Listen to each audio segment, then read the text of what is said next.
Do you think that the Black Lives Matter movement did more harm than good? Yeah, I do. I think it did. I think that there's been a documented increase in racial tensions.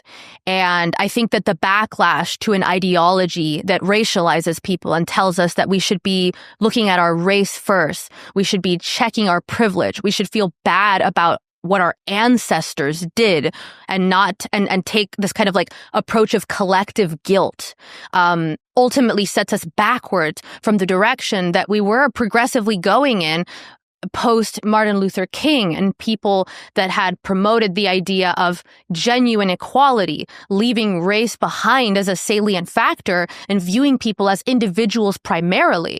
And so it's not to say that we can't care about uplifting people and dealing with inequalities or negative outcomes that people are facing, but we wouldn't do that by going backwards from the progress that was made by historically incredible figures like Martin Luther King that championed exactly the opposite, was let's treat people as individuals rather than judge them by their race. And unfortunately, while I appreciate the rhetoric of Black Lives Matter, right, I appreciate the concept of police brutality is bad, I don't like the police.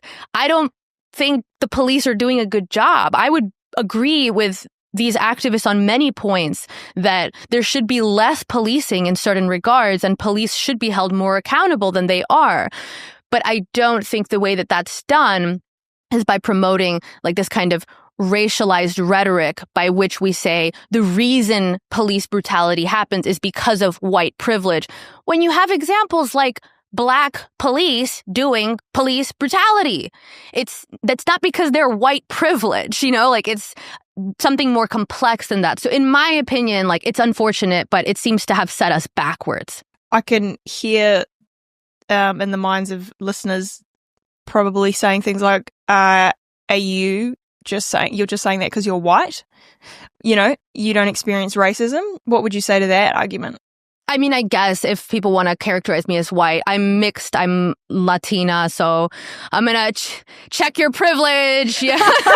No, but I gotta be, I'm just offering up a counter argument. Do you know what I mean? You're whatever. Yeah, absolutely. How do I say it in a politically correct way? You're white looking, I'm white looking. We're talking about white race. Passing. I've got to offer up that counter argument and just, I don't know what it feels like to live as a Black person, Right. So I would argue that I reject that framing because I also reject the opposite framing, which is that you are just arguing for Black Lives Matter because you're Black. So because there are Black people that have different views than that, and I don't want to paint all people of one identity as a monolith and saying that your identity dictates how you think. Because of course, there's many white people who love the Black Lives Matter organization and love D'Angelo's critical race theory and anti-racism and do these kind of activism projects. Is it because they're white? That's the thing about this idea that, well, you just have that argument because you're white. Well, what about the white people that don't? Like, did their whiteness just leave their body for the moment or something? So it doesn't really hold coherently. It's something that people use as a cudgel at the moment to say, okay, if you disagree with me, it's because you're white. If you agree with me, it's because you're a good ally. And I'd rather actually argue the merit of the ideas, which is what works. What is logical? What is principled? Okay, well, let's go there then. I mean, you have kind of answered this already, but just to, clarify, if ideas like white privilege and organizations like Black Lives Matter don't uplift marginalized groups, like how do you combat racism in today's day and age? You do it the way Martin Luther King very effectively did it. You promote a classical liberal society that provides equal rights to all people, regardless of their identities, and encourages the treatment and viewing of individuals as individuals primarily, rather than as representatives of their race primarily, which is what led to so much of the terrible racism through the past, things like lynchings, like police brutality, and the violence that we saw where there was like a two-tiered system of justice, right? Because why? People were being judged based on their identity primarily, as opposed to as individuals.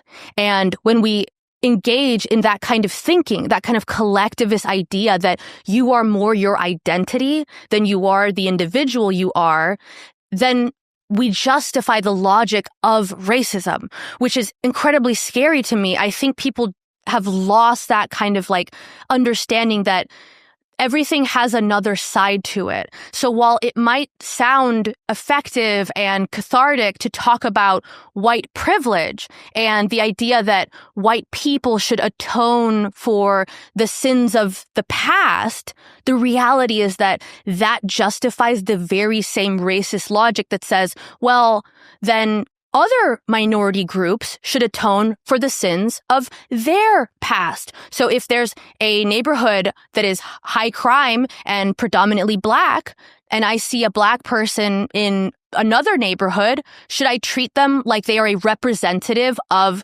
that other neighborhood just because they have the same skin color? No, I should treat them as an individual. The problem was in our racist past, very often you would have these kind of like lynchings and terrible violence towards Black people because they were treated as a monolith. It didn't matter that they had never done a crime and that they were an upstanding member of their neighborhood. They were treated as interchangeable with any other Black person. And so you saw that in those like terrible history of lynchings where these mobs of angry people would just pick a random Black person and murder them because they were mad about some other crime that had been done by some other Black person. In a society that is based upon individual rights, you do not harm some other innocent individual because of the crimes of some other individual.